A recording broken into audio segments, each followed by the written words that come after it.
Assalamualaikum warahmatullahi wabarakatuh.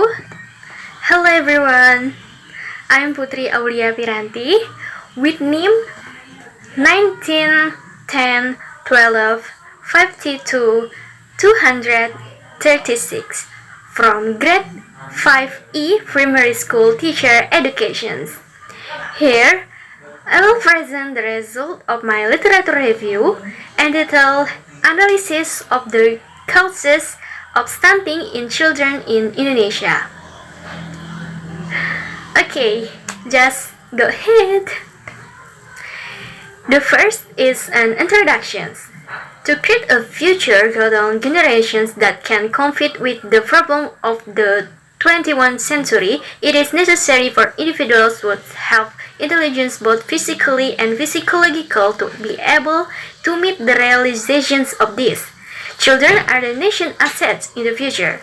The generations that grow optimally has a better level of intelligence will profit good competitiveness in the field of the development and the economy. The nutritional status of infant under 5 years old toddlers has a very big influence in realizing quality human resource in the future.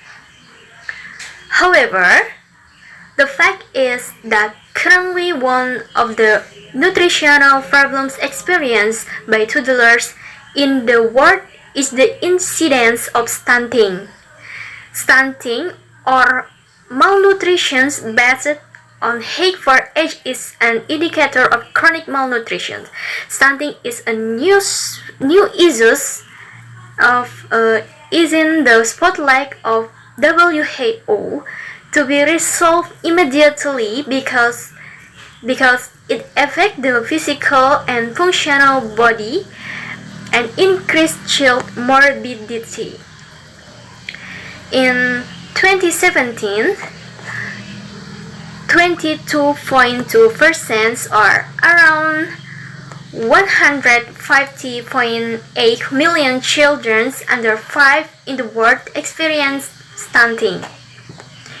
In 1917, more than half of the world's stunted children came from Asia, 55%, while more than 39% live in Africa. Of the 83.6 million stunted children under 5 in Asia, the highest proportions came from South Asia, 58.7%, and the lowest proportions in Central Asia, 0.9%. Data on the prevalence of stunting toddlers collected by the World Health Organization show that Indonesia is included in the third country with the highest prevalence in the Southeast Asia or Southeast Asia regional share region. The average prevalence of stunting under 5 in Indonesia in 2005 to 2017 was 36.4%. Based on the statement above, it is necessary to have a literature to find out the cause of stunting cases so that the handling of stunting by parents, the community, and the government can run optimally. Therefore, I will conduct an analysis of the causes of stunting in Indonesia. Okay, next. Method.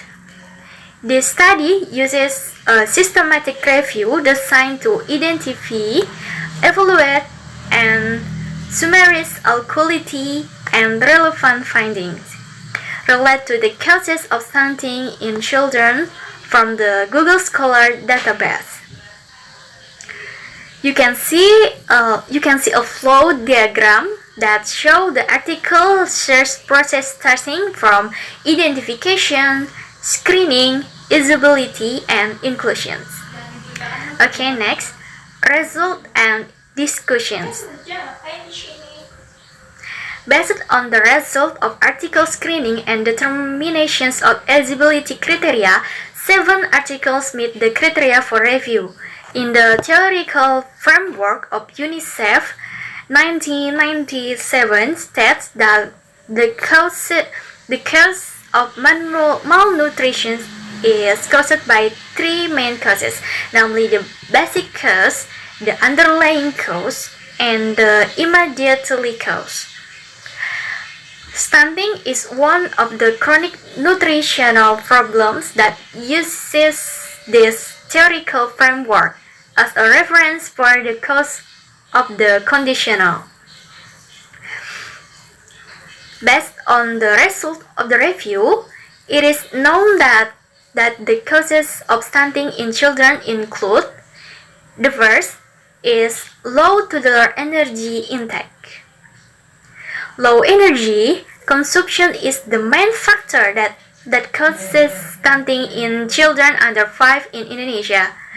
The low energy consumption in the group of short toddlers is thought to be due to several factors, including lack of knowledge mothers about stunting, which affect the provisions of balanced nutrition in children. Children's appetite is reduced due to infectious disease. Low energy intake is also influenced by mother ignorance about stunting, who has the assumption that her child does not have nutritional problems, so that mothers do not have special effort to increase energy intake for their children. The second one is infectious disease. There is a back and forth interactions between nutritional status and infectious disease. Malnutrition can increase the marks of infection, while infections can lead to malnutrition, leading to a vicious cycle. Based on the result of the cross-tabulation, children suffering from infectious disease with low energy intake obtain almost all stunting children as much as 92%, 23 children, and almost half of 48%. 12 children suffer from infectious disease with low protein intake. The third one is non-exclusive breastfeeding. The result of Ernie Maiwita research 2015 showed that the proportions of stunting was more found in respondents who were exclusive breastfeeds. 63.6% compared to toddlers who were not breastfed. Toddlers who are not exclusive breastfeeds have a 0.26 times risk of suffering from stunting. The fourth is water and sanitation. Most of the evidence from research in Indonesia show that the water factor, including unimproved drinking water source, drinking water treatment, can be increased the incidence of stunting in toddlers. Most stunted children live in rural areas who have difficulty accessing safe drinking water source. Availability of unimproved drinking water comes from improved source. Distance water source is too close to the latrine.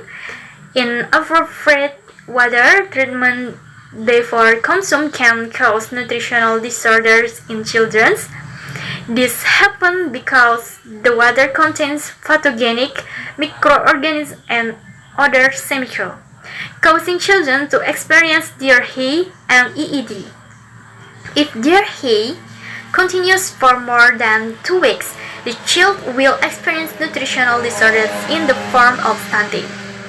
Most of the findings in rural Indonesia relate to sanitation using latrine facilities ranging from latrine ownership, types of latrines not using septic tank, latrine clean clients, open defecations behavior, and disposal of underfed fishes not in latrines were associated with an increase in stunting in children under 5 in Indonesia. Facilities that do not meet health requirements often practice the defecations and disposal of toddler feces not in latrines causes children to be contaminated with environmental pollution, thereby facilitating the transmission of pathogens from feces and increasing the incidence of stunting in toddlers. The fifth is mother and father education. It is known that 48.4% 15 mothers have low education. 45.2% 14 mothers have secondary education, and 6.5% 2 mothers have higher education. The tendency of stunting in children under 5 is more common in mothers with low educations. Mothers who are well educated will make decisions that will improve the nutrition and tend to have good nutritional knowledge as well. Based on the theory and fact, the researchers assume that educated mothers will know how to process food, regulate food minutes, and maintain food quality and clean lines. But in addition to higher education, mothers must be active and responsive in seeking information about child nutrition from the mass media or health worker. And the last is socio-economic status. The economic status of the family is divided into 2 categories, namely low and moderate. Low economic status, if it is in qualities 1.2 and 3, is said to be high if it is in quality 4.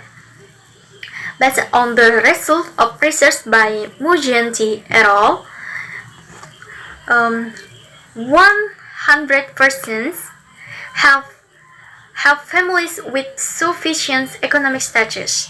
Father occupation has a significant relationship with the incidence of stunting related to income received socio-economic. There is a similar trend with the result of Ariati research 2017. Ariati research 2019. The prevalence of stunting is highest in families with low economic status. Good socio-economic conditions in the family will also affect the adequacy of good energy and protein in children. This is related to processing power. Okay, next, conclusion and suggestions. Based on the results of identifications and review of several articles, it can be concluded that the cause of malnutrition is caused by 3 main causes, namely the basic cause, the underlying cause, and the immediate cause. Factor for stunting in Indonesia, which is a developing country, are low energy intake of children under 5, infectious disease, unhealthy sanitation and water, non-exclusive breastfeeding, mother and father educations, and family socio-economic status. To be able to reduce the stunting rate in Indonesia to the maximum, it is hoped that all elements can work together. The government through health worker can always monitor the development of children nutrition either through posyandu or other health facilities. Parents are also expected to be able to find out more information regarding the fulfillment of children nutritional intake through the internet or follow the socialization helped by the government through health promotion. And these are some references that I use. So that's my presentations. I want to say thank you and don't forget to like this video and subscribe to my YouTube channel. Thank you. Bye bye. Wassalamualaikum warahmatullahi wabarakatuh.